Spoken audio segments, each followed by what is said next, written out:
새해 첫날 10만 명 넘게 정전 피해를 봤다고 이 지역 전력 회사가 밝혔습니다. 러시아는 우크라이나의 푸틴 대통령 간접 공격 시도에 대한 새로운 증거를 제시했습니다.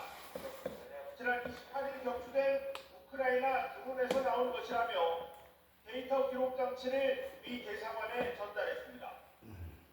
Что целью атаки был комплекс зданий резиденции президента Российской Федерации в Новгородской области.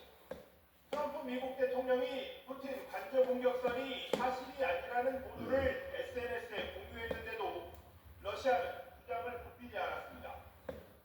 젤렌스키 우크라이나 대통령은 불리한 종전 협상에는 절대 서명하지 않을 것이라며 10% 남은 쟁점이 가장 중요하다고 밝혔습니다. Пробула в дорозі майже 50 годин. Мирна угода готова на 90%.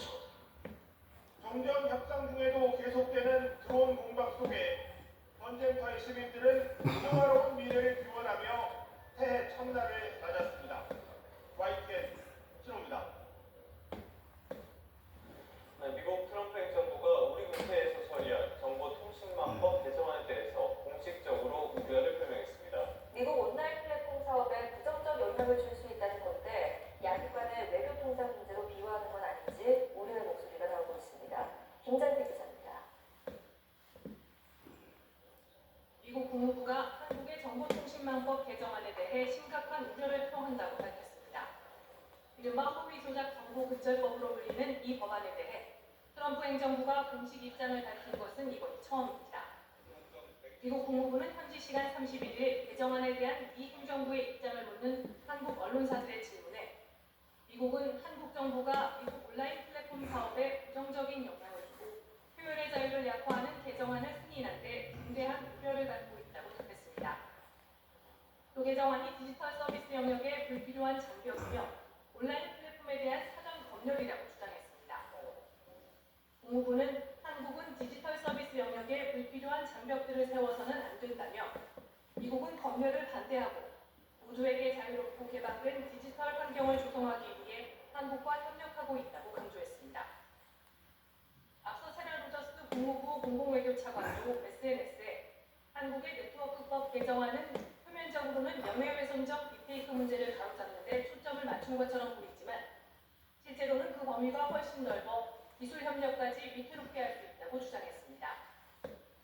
딥페이크가 심각한 우려 대상이지만 규제 당국에 검열할 수 있는 침해적 권한을 부여하는 것보다는 피해자에게 인사적 구제 수단을 제공하는 것이 바람직하다고 밝혔습니다.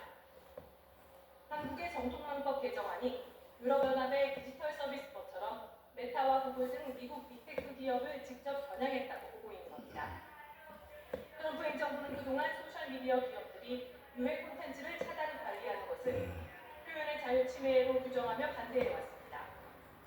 미 정부가 한국 법률 제정을 공개적으로 비판한 것은 이례적인데 이번 사안이 앞으로 한미통상협의와 플랫폼 규제 논의의 주요 쟁점이 될 수 있다는 의견도 나오고 있습니다. YTN 김자입니다.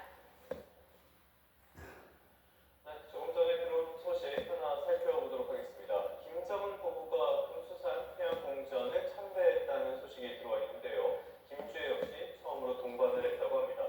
이 말씀드린 금수산 태양공전은 북한의 영묘죠. 평양에 있는 김일성, 김정일 부자의 시신이 안치된 그런 영묘라고 보시면 되겠는데 여기에 김주혜까지 동행했다는 점, 이 점에도 시사하는 점이 상당히 많은 것 같습니다. 관련 내용은 들어온 대로 더 자세하게 전해드리도록 하겠습니다. 자, 새해 소식 조금 더 살펴보도록 하겠습니다. 새해 첫날에 방탄소년단이 컴백을 공식화했습니다. 4월 20일 새 앨범과 함께 3년 9개월 만에 완전체로 돌아옵니다. 이광현 기자입니다. 7명이 저마다 다른 글씨체로 변함없이 기다려준 팬들을 위해 손으로 직접 쓴 편지입니다. 누구보다 간절히 기다렸다. 드디어 생각했던 것이 현실이 됐다는 각자의 벅찬 소감이 고스란히 담겨 있습니다.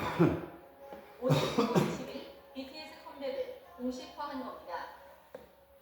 지난해 6월 슈가의 소집 해제를 끝으로 멤버 전원이 이른바 군백기를 끝내면서 컴백에 대한 기대감이 점점 높아질 게 사실입니다. 2025년의 마지막 날 새해맞이 라이브 방송에도 카운트다운 속에 힌트를 녹였습니다.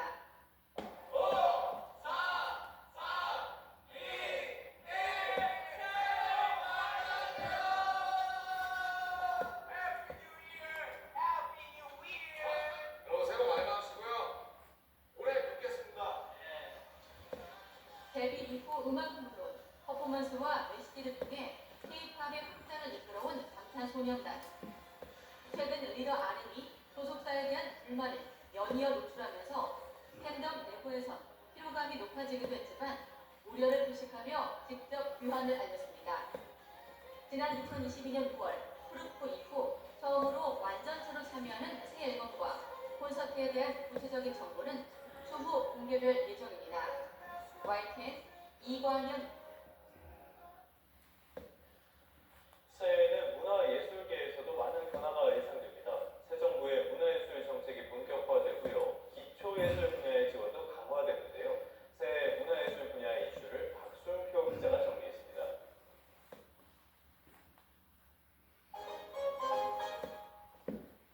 올해는 K컬처 300조 원 시대의 본년입니다.